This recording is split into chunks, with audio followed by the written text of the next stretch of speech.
Saya nggak tahu ya Rudi Sutanto ya yang saya kenal Rudi Sutanto gitu. Jadi saya tidak mau berspekulasi mengenai siapa Rudi Sutanto. Yang CV yang kami terima, beliau memang juga adalah strategi komunikasi dan jadi juga mewarnai di kementerian ini, karena secara kementerian ini kan juga nggak cuma digital tapi juga bidang komunikasi. Cukup ya, makasih. Selamat datang di channel Dialektika, tempat kita membahas berbagai macam ilmu pengetahuan, politik dan isu yang berkembang saat ini. Sebelum lanjut, jangan lupa like, komen, dan subscribe channel ini. Terima kasih, selamat menonton, semoga bermanfaat.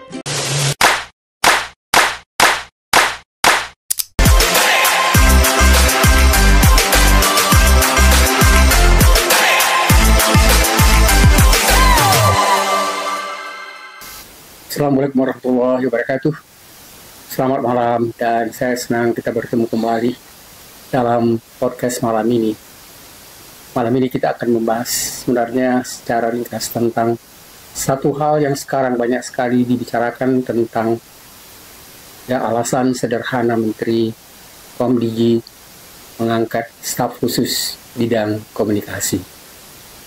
Teman-teman sekalian, kita membahas satu masalah yang awalnya sebenarnya saya sangat menganggap bahwa Menteri Mutia Hafid ini termasuk salah satu menteri yang mungkin akan bisa memberikan kepuasan dalam pengerjaannya, karena kita lihat hanya dalam beberapa hari setelah jadi angkat langsung saja ada gebrakannya untuk menyelesaikan atau mempermasalahkan tentang masalah yang sebelumnya seperti tidak ada yang berani untuk menyentuh itu, tapi tiba-tiba Mutia Hafid mencoba menelusuri masalah judi online yang sangat sudah lama dihebohkan dalam masyarakat. Tapi setelah ada dia lakukan untuk pengangkatan staf khusus bidang komunikasi, ada sedikit sebenarnya masalah yang kurang menyenangkan, atau mungkin yang banyak sekali menjadi pertanyaan dalam masyarakat, terutama sekali misalnya kita lihat pada wartawan yang meliput waktu pengangkatan menteri-menteri staf khususnya pada tanggal 13 Januari 2024. Pada 13 Januari, Menteri Komunikasi Digital itu mengangkat 3 menteri sebagai staf khususnya. Di antaranya misalnya menteri yang berkaitan dengan 3 bidang khusus itu antara lain adalah Rudi Sutanto sebagai staf khusus Menteri Bidang Kemitraan Global dan Edukasi Digital. Yang kedua adalah Raline Shah, dan Raline Shah ini diangkat sebagai staf khusus Bidang Kemitraan Global, dan yang berikutnya adalah Aida Azhar sebagai staf khusus bidang hubungan antar lembaga. Teman-teman, ketiga ini sebenarnya awalnya saya anggap suatu pilihan yang sudah dilakukan dengan sangat hati-hati oleh Mutia Hafid. Tapi ternyata sebenarnya banyak masyarakat yang agak kecewa ketika misalnya salah satu dari menteri yang diangkat itu dianggap tidak begitu tepat Tapi untuk lebih jelasnya tentang pengangkatan itu, ada baiknya kita ikuti video ringkas berikut ini. Halo saudara, dimanapun Anda berada, Anda sedang menyaksikan live breaking news bersama saya Sandi Yuanita. Publik cukup dihebohkan dengan dilantiknya salah seorang pejabat yang dilantik menjadi staf khusus atau staf sus bidang strategi komunikasi Rudi Sutanto pada Senin 13 Januari 2025. Adapun Rudi Sutanto sebelumnya dikaitkan dengan seorang seleb tweet, Rudy Valinka, atau pemilik akun Twitter @Kurawa. Menanggapi polemik dilantiknya Rudi Sutanto, Mutia Hafid mengaku tidak mengetahui apakah Rudi Sutanto adalah orang yang sama dengan Rudy Valinka. Mutia mengaku tidak mau berspekulasi mengenai siapa Rudi Sutanto yang diperbincangkan publik. Pihaknya mengatakan Rudi yang ia kenal dan dilantik tadi pagi adalah seorang pegiat strategi komunikasi. Hal inilah yang juga tercantum dalam kurikulum vitae atau CV yang diterimanya. Pihaknya mengatakan bahwa Rudi Sutanto yang telah dilantik sebagai staf sus bidang strategi komunikasi tersebut telah berpengalaman dalam strategi komunikasi. Ia menjelaskan bahwa dirinya melantik jajaran pejabat di lingkungan Kementerian Komunikasi dan Digital di kantor Komdiki, Jakarta Pusat pada Senin 13 Januari 2025. Ia melantik pejabat pimpinan tinggi media dan pejabat pimpinan tinggi Pratama. Dua di antaranya staf khusus bidang hubungan antar lembaga Aida Azhar dan staf khusus bidang strategi komunikasi Rudi Sutanto. Sejumlah nama tenar juga dilantik seperti Ralin Shah sebagai staf khusus bidang kemitraan global digital, hingga Vivi Aleida Yahya sebagai Direktur Jenderal Komunikasi Publik dan Media. Teman-teman sekalian, jadi itu tadi pengangkatan 3 staf khusus, dan begitu selesai dan Muti Hafiz keluar dari kantornya, ternyata wartawan sudah menunggu di luar gedung, dan kemudian mereka menghubungi menteri dan bertanya mengapa Menteri Muti Hafiz mengangkat Rudi Sutanto atau yang lebih dikenal namanya dengan Rudi Kurawa. Teman-teman sekalian, ini sebenarnya menjadi pertanyaan rupanya yang sudah ditunggu-tunggu oleh para wartawan. Mereka rupanya sudah kenal itu siapa menteri yang diangkat oleh Muti Hafiz itu, yang tidak maksud tadi adalah Rudi Sutanto, yang lebih dikenal Rudi Kurawa Valinka. Tentu saja wartawan itu tahu karena memang Rudi Sutanto ini rupanya terlibat dalam kegiatan-kegiatan yang kita sering sebut sebagai misalnya kegiatan yang mendukung presiden sebelumnya, yaitu Jokowi. Teman-teman sekalian, jadi Rudi Kurawa atau Valinka ini dia diangkat menjadi sebenarnya salah satu staf khusus bidang strategi komunikasi. Pertanyaan-pertanyaan yang muncul sebenarnya dari wartawan itu semuanya menyangkut pada keterlibatan Rudi Sutanto ini sebagai salah seorang staf khusus yang diangkat oleh Muti Hafiz. Teman-teman sekalian, ketika diajukan pertanyaan tentang mengapa dipilih Rudi Sutanto ini, dia menjawab, atau menteri itu menjawab, saya nggak tahu, saya kenal Rudi Sutanto, saya tidak mau berspekulasi mengenai siapa Rudi Sutanto itu. Para wartawan itu ternyata lebih dahulu dan sudah kenal siapa Rudi Sutanto, sehingga staf khusus yang baru diangkat itu jadi sorotan wartawan secara luar biasa. Rudi Sutanto atau yang lebih dikenal tadi sebagai Rudi Kurawa, Valinka adalah seorang yang sejak lama dikenal oleh masyarakat, khususnya para penggiat atau pengikut Twitter, dan Rudi ini dikenal sebagai buzzer Jokowi. Jadi kesimpulan wartawan itu, mereka sebenarnya menyimpulkan dan merasa heran, mengapa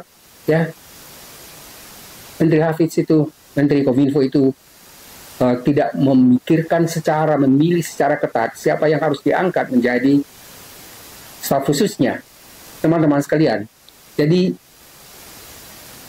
para wartawan yang sudah tahu benar siapa misalnya Rudi itu sebenarnya merasa aneh dan merasa heran bagaimana misalnya Menteri Hafiz itu tidak memikirkan atau mempertimbangkan dengan kritis. Begitu misalnya ada yang mengajukan nama itu kepadanya, dan Muti Hafiz sendiri mengatakan dia menerima pengusulan nama itu, dan kemudian dia tahu bahwa dari CV-nya itu dia adalah Rudi ini adalah salah seorang memang yang memiliki keahlian dalam Kominfo itu.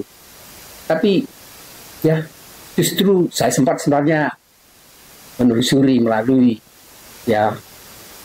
digital media online untuk mengenal siapa dan apa bekas, katakanlah misalnya apakah di mana universitas tempat Rudi Sutanto itu untuk belajar untuk keahlian komunikasi tadi. Saya tidak menemukan sama sekali. Jadi saya agak heran juga misalnya bagaimana tanpa melalui suatu ya pertimbangan yang matang misalnya ya Mutia Hafidz itu bisa dengan mudah mengangkat staf khususnya yang sebenarnya ya pada awalnya ini sudah dikenal sebagai seorang ya ahli komunikasi, tapi keahliannya itu sebagai buzzer dari Jokowi. Teman-teman sekalian, jadi Rudi Sutanto atau yang lebih dikenal tadi dengan ya Rudi Kurawa Valingka adalah seorang yang sejak lama pengikut Twitter sebagai seorang buzzer Jokowi, dan justru sering ya dia melakukan sebenarnya kritik terhadap Prabowo karena selama 2 kali bersaing, ada persaingan untuk menjadi presiden dalam pemilu, Jokowi yang didukungnya selalu berhadapan dengan calon presiden Prabowo. Pada persaingan yang ketiga, yang sekarang misalnya ya Prabowo ya menjadi presiden, itu sebenarnya diambil ya oleh masyarakat atau paling tidak misalnya oleh para wartawan sebagai suatu pilihan yang tidak tepat ketika ya Menteri ya Mutia Hafidz itu mengangkat salah seorang dari menteri staf khususnya itu, staf menteri khusus itu ya orang yang memang dianggap tidak begitu tepat untuk staf, dan kemudian pasti stafnya yang ada pada menteri ya komunikasi atau Komdiji itu tentu juga akan selalu berkaitan dengan ya tugas-tugas dari Presiden Subianto. Teman-teman sekalian, jadi kita bisa melihat ya bagaimana masalah-masalah ini akhirnya muncul dan menjadi satu ya hal yang dianggap tidak tepat ketika misalnya ya jawaban-jawaban yang juga tidak memuaskan dari Mutia Hafidz itu semuanya menjadi satu permasalahan yang kita lihat juga misalnya dari wajah Mutia Hafidz ketika memberikan jawaban-jawaban dari wartawan itu juga dia memang akhirnya merasa tidak begitu nyaman. Teman-teman sekalian, jadi kita bisa melihat misalnya ya bagaimana akhirnya netizen juga membongkar jejak Rudi Kurawa Valingka di media sosial. Ya, teman-teman sekalian, jadi netizen itu beramai-ramai untuk menggugah kembali ya tweet Rudi Valingka usai diangkat menjadi staf khusus menteri. Ya, dan Mutia Hafidz ya akhirnya agak merasa kerepotan untuk bisa memberikan jawaban yang rasional tentang pertanyaan-pertanyaan yang diajukan padanya. Teman-teman sekalian, jadi dia mengatakan ketika ditanya, saya nggak tahu ya Rudi Sutanto yang saya kenal, Rudi Sutanto. Jadi saya tidak mau berspekulasi mengenai siapa Rudi Sutanto itu. Teman-teman sekalian, memang tidak perlu berspekulasi, tapi yang penting adalah bagaimana misalnya melakukan penyelidikan secara jelas, secara kritis untuk memahami siapa orang yang akan dijadikan sebagai staf khususnya. Teman-teman sekalian, karena pekerjaan yang dipegang ya atau tugas yang diemban pada Mutia Hafidz itu sebenarnya bukan masalah yang sederhana. Teman-teman sekalian, itu adalah termasuk tugas berat dan permasalahan komunikasi Komdiji sekarang ini pada era komunikasi itu adalah salah satu masalah yang sangat penting. Teman-teman sekalian, jadi ya kita bisa melihat ada kekurang tepatan, kekurang bijakan dari Mutia ketika menunjuk ya staf bukan tiga-tiganya, tetapi hanya pada salah seorang yang memang menjadi sorotan oleh masyarakat, terutama sekali melalui ya para wartawan. Teman-teman sekalian, ya kita bisa melihat sebenarnya ada masalah-masalah berat yang harus dihadapi oleh ya Kominfo, dan oleh karena itu mestinya Kominfo itu benar-benar bisa memilih ya staf khususnya, karena staf khusus itu akan sangat-sangat berperan untuk bisa menentukan sukses tidaknya tugas yang diemban oleh Komdiji. Teman-teman sekalian, kalau dikatakan oleh ya Mutia Hafidz bahwa dia tidak akan memberikan tugas yang banyak kepada ya Rudi Sutanto itu sebenarnya tidak tepat juga. Kalau memang dari awal sudah tahu begitu mengapa harus memilih ya Rudi Sutanto. Teman-teman sekalian, tadi saya sudah singgung bahwa sebenarnya ketiga staf khusus itu tidak hanya mengalami atau memiliki ya menjadi kewajiban yang sangat sederhana untuk bisa menyelesaikan tugas-tugas dari Komdiji. Komdiji itu adalah sekarang ini pada era globalisasi, dia harus atau memerlukan juga satu keahlian, spesialisasi yang ketat ketika misalnya kita mengharapkan ada kesuksesan, keberhasilan untuk bisa memegang tugas dan tanggung jawab itu. Teman-teman sekalian, saya sempat sebenarnya melakukan penelusuran melalui ya online tentang tugas-tugas yang harus diemban secara umum di berbagai negara tentang tugas dari seorang yang ditugasi sebagai Menteri Komdiji. Teman-teman sekalian, berikut adalah tugas-tugas khusus yang biasanya diemban oleh seorang Menteri Komdiji. Memang itu tidak selalu sama untuk semua negara, tetapi ini adalah sebagai satu pedoman umum yang biasanya menjadi dasar ya untuk menentukan tugas-tugas di Komdiji dan kemudian juga tugas-tugas yang harus didelegasikan pada staf-staf khusus yang ada di bawahnya. Teman-teman sekalian, ya, tugas yang pertama itu adalah pengembangan informasi digital. Yang dimaksud dengan pengembangan infrastruktur digital ini adalah bagaimana tugas itu untuk mengawasi pembangunan dan pemeliharaan infrastruktur telekomunikasi seperti jaringan internet, pusat data, dan konektivitas antara satu bidang dengan bidang lain untuk mendukung transformasi digital yang baik. Yang kedua adalah regulasi teknologi informasi dan komunikasi. Yang kedua ini sebenarnya ya memerlukan bagaimana misalnya merancang, menerapkan dan menegakkan regulasi yang memastikan keamanan, aksesibilitas, dan juga ya keberlanjutan teknologi komunikasi dan ya digital. Teman-teman sekalian, merancang, menerapkan, dan menegakkan regulasi yang memastikan keamanan, aksesibilitas, dan keberlanjutan teknologi komunikasi dan ya komunikasi digital itu juga bukan masalah yang sederhana. Ini memang memerlukan yang sebenarnya ahli-ahli yang benar-benar bisa mengatasi masalah tersebut. Kita tentu heran bagaimana mungkin di Indonesia ini tidak ada ahli yang memang misalnya katakanlah ya yang memiliki keahlian doktor atau profesor, dan begitu banyak saya pikir di Indonesia ini ahli-ahli yang menguasai itu. Dan agak aneh ketika misalnya ada ya katakan misalnya lembaga atau organisasi yang mengajukan nama ada Mutia Hafidz atau pada menteri tidak mempertimbangkan keahlian tersebut. Yang ketiga adalah peningkatan literasi digital. Teman-teman sekalian, ini juga bukan tugas yang sederhana.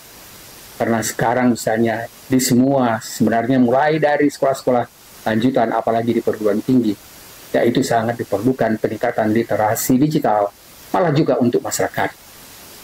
Peningkatan literasi digital itu sebenarnya mendorong ya program edukasi masyarakat untuk meningkatkan pemahaman dan keterampilan dalam penggunaan teknologi digital.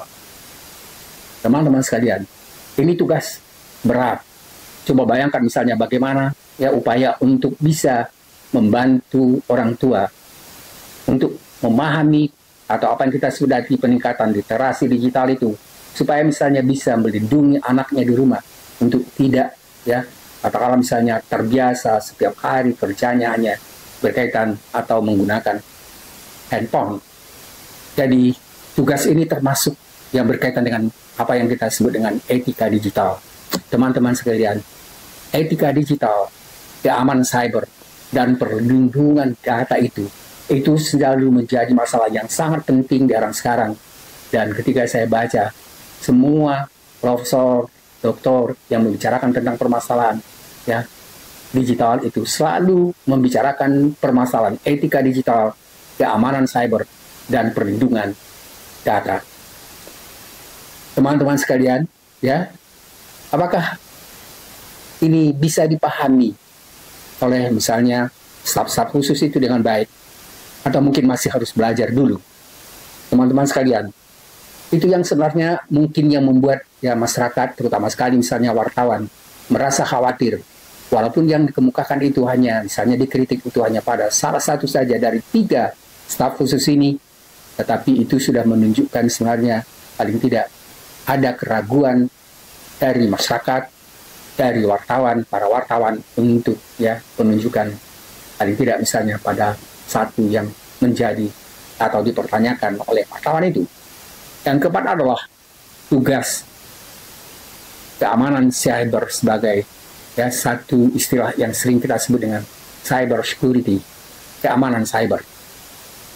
Keamanan cyber itu berkaitan juga dengan permasalahan yang kita katakan di atas.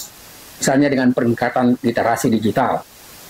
Jadi keamanan cyber itu sebenarnya menjamin ya keamanan cyber dengan membentuk kebijakan, dengan aturan misalnya pemahaman tentang etika dan moral, kemudian kerangka kerja, sistem pertahanan untuk melindungi infrastruktur digital dari ancaman serangan cyber.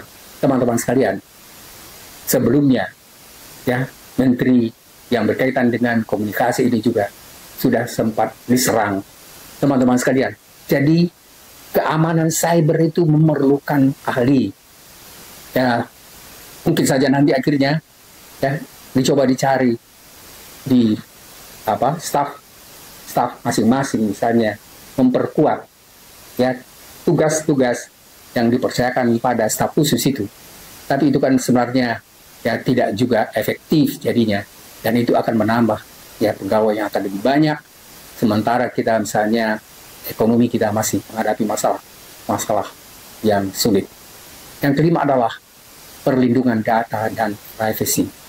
Teman-teman sekalian, ini menjadi permasalahan juga oleh setiap ya ilmuwan yang membicarakan tentang permasalahan cyber, permasalahan Kominfo yang berkaitan sekali dengan misalnya permasalahan teknologi informasi. Perlindungan data dan privasi itu mengatur dan memastikan implementasi perlindungan data pribadi masyarakat. Bagaimana misalnya data masyarakat itu bisa terlindungi. Apalagi misalnya masyarakat kita memang lebih banyak misalnya tidak paham tentang bagaimana perlindungan data privasinya. Oleh karena itu ya perlu sekali ada staf khusus yang bisa mendukung menteri untuk membantu masyarakat, bisa membantu untuk ya menjaga dan memastikan implementasi perlindungan data pribadi masyarakat yang sesuai dengan undang-undang privasi yang berlaku. Yang keenam adalah ekonomi digital. Ekonomi digital ini berkaitan dengan bagaimana misalnya teknologi digital itu mendukung pertumbuhan ekonomi digital melalui kebijakan yang mendukung startup teknologi tentang e-commerce, tentang fintech, dan inovasi digital lainnya. Teman-teman sekalian, jadi ekonomi digital ini sekarang sebenarnya ekonomi yang sangat penting, dan kita bisa melihat sekarang bagaimana banyak ya gedung-gedung besar, ya mal-mal besar yang selama ini banyak dikunjungi sekarang ya kosong dan banyak sudah ditutup. Dan ini adalah pengaruh dari ekonomi digital.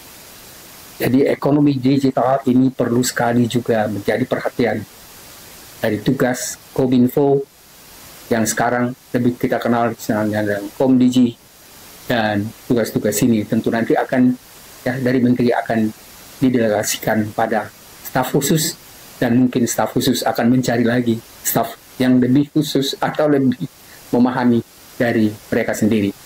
Jadi ekonomi digital jika mendukung pertumbuhan ekonomi yang sifatnya ekonomi digital melalui kebijakan yang mendukung startup dan tadi kita katakan tentang e-commerce, fintech, dan inovasi digital.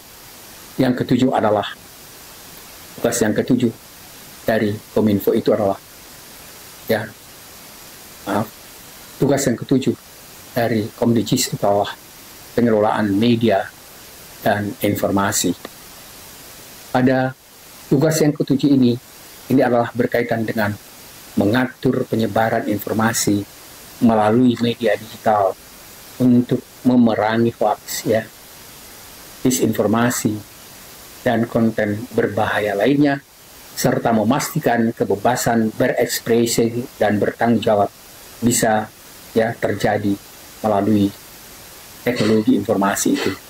Teman-teman sekalian, jadi media digital yang sekarang ini sebenarnya adalah media yang sangat dominan sekali, yang berada di dalam lingkungan tidak, ya, mulai misalnya sekolah-sekolah dasar, malah anak-anak yang belum bisa bicara pun, mereka sebenarnya sudah mulai ingin, ya, menggunakan media-media yang sekarang memang lebih banyak misalnya digunakan atau mempengaruhi waktu, meminta waktu lebih banyak untuk, ya, media dan teknologi informasi itu. Yang kedelapan adalah transformasi digital dan layanan publik. Berkaitan dengan transformasi digital dan layanan publik ini adalah bagaimana, ya, POMDG meningkatkan efisiensi layanan publik melalui digitalisasi seperti pengembangan e-government, layanan kesehatan digital, dan sistem pendidikan yang sekarang, ya, umumnya berbasis teknologi. Teman-teman sekalian, di universitas sekarang, apalagi misalnya kita lihat bagaimana transformasi perguruan tinggi sekarang ini, ya, perkuliahan itu umumnya dilakukan dalam bentuk, ya, online, dan sudah ada kebijakan dari berbagai macam lembaga yang internasional yang berkaitan dengan pendidikan tinggi supaya memasukkan permasalahan transformasi itu, ya, transformasi digital juga pada dunia perguruan tinggi. Teman-teman sekalian, jadi meningkatkan efisiensi layanan publik melalui digital seperti misalnya pengembangan, ya, pemerintahan, juga layanan kesehatan digital dan sistem pendidikan berbasis teknologi itu sekarang menjadi satu tugas penting. Jadi, ya, Menteri Komdigi itu sebenarnya juga berkaitan dengan bagaimana upaya mereka untuk bisa meningkatkan transformasi digital pada layanan publik, atau terhadap layanan publik. Yang kesembilan adalah kerjasama internasional. Untuk kerjasama internasional ini, ya, mungkin bisa salah satu tugas dari, ya, tadi, ya, salah seorang yang disebut, ya, dari seorang yang memiliki tugas untuk melakukan kerjasama internasional sebagai bagian atau tugas yang mewakili negara dalam kerjasama regional dan juga global di bidang komunikasi dan digital. Termasuk sebenarnya di dalamnya adalah kebijakan teknologi dan perdagangan digital. Teman-teman sekalian, jadi ini juga tugas yang bukan sederhana, ya. Jadi kerjasama digital di dalam perkembangan, ya, teknologi, terutama sekali misalnya dalam perdagangan, dalam bisnis. Sekarang misalnya di perguruan tinggi, tidak kenal sebenarnya apa mata-mata kuliah yang berkaitan dengan sebenarnya virtual economy, digital economy. Teman-teman sekalian, yang ke-10 adalah inovasi teknologi. Jadi paling tidak sebenarnya ada 10 tugas yang secara umum itu menjadi tugas POMDG, dan ini di awal tadi saya katakan tugas ini adalah sebagai gambaran umum. Masing-masing negara masih memiliki, ya, mungkin variasi yang berbeda. Dan di antara yang ke-10 ini, yang terakhir kita katakan tadi adalah inovasi teknologi. Inovasi teknologi itu adalah upaya untuk mendukung penelitian dan pengembangan riset dan development. Teman-teman sekalian, kita sering atau mulai sekarang sering mendengar misalnya bagaimana Menteri Teknologi dan Informasi, ya, terutama sekali Stella, Profesor Stella itu selalu mengungkapkan perlunya, dan juga sebenarnya termasuk juga Presiden Prabowo mengatakan perlunya teknologi baru, peningkatan teknologi melalui kemampuan riset untuk perkembangan ilmu pengetahuan, dan ini dianggap sebagai salah satu hal yang penting untuk bisa memajukan dan mensejahterakan rakyat Indonesia. Jadi tidak ada satu negara yang bisa maju tanpa misalnya pengembangan penelitian dan pengembangan teknologi, terutama sekali teknologi baru. Dan di antara teknologi baru itu adalah apa yang kita sebut dari teknologi digital. Teman-teman sekalian, jadi kita sudah membicarakan sebenarnya paling tidak syarat yang harus dipenuhi oleh katakanlah misalnya petugas-petugas pejabat yang ada Komdigi itu adalah paling tidak 10 poin yang sudah kita kemukakan secara ringkas. Dan setiap negara seperti saya katakan tadi dapat memiliki fokus dan prioritas yang berbeda antara satu negara dengan negara lain sesuai dengan kebutuhan lokal dan perkembangan teknologi secara global. Teman-teman sekalian, ini yang sebenarnya yang perlu sekali dipahami karena perkembangan teknologi digital itu sangat cepat sekali. Tidak baru saja misalnya mendengar ada istilah teknologi informasi, kemudian akhirnya berkembang menjadi era 4.0, 5.0, 6.0 dan seterusnya. Teman-teman sekalian, mestinya sebenarnya Menteri Komdijis ini salah satu lembaga di negara ini yang bisa mengembangkan dan mendukung perkembangan teknologi informasi itu, dan paling tidak bisa melakukan 10 tugas yang kita kemukakan tadi. Dan mudah-mudahan kalau saya sebenarnya menganggap akan lebih baik jika misalnya menteri yang katakan tadi dan banyak mendapat serangan dari masyarakat, juga dari masyarakat, justru mengundurkan diri. Adalah tidak baik kalau misalnya seorang pejabat itu lebih mementingkan diri sendiri dari kepentingan negara. Teman-teman sekalian, masyarakat juga bertanggung jawab untuk bisa mengarahkan atau justru misalnya paling tidak mengkritik pemerintah, kebijakan pemerintah. Dan upaya untuk mengkritik itu sebenarnya adalah upaya untuk bisa menjadikan jalannya negara itu secara baik, dan itu akan mendukung upaya untuk bisa memajukan kesejahteraan bangsa. Terima kasih atas perhatian teman-teman semua. Mudah-mudahan ada manfaatnya, dan saya tidak tahu apa langkah-langkahnya akan diberikan oleh Presiden dan juga Menteri Komdigi, dan sebenarnya secara luas pada bidang-bidang menteri yang lain. Tugas-tugas yang diemban oleh Presiden dan kabinet-kabinet yang ada di bawahnya sekarang ini adalah bukan masalah yang mudah. Banyak masyarakat yang melihat hal-hal yang masih perlu sekali diperbaiki, dan kritik ini adalah salah satu bentuk kritik yang membangun. Kita perlu membangun bangsa dengan baik, dengan memilih orang-orang yang kompeten di bidangnya. Di awal sebenarnya, sebelum jadi presiden, Prabowo sudah mengatakan bahwa dia akan membentuk satu kabinet yang disebut dengan kabinet kesejahteraan.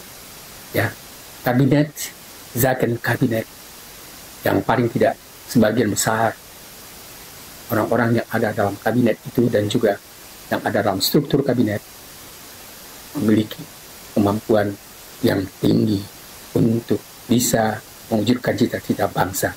Terima kasih. Assalamualaikum warahmatullahi wabarakatuh.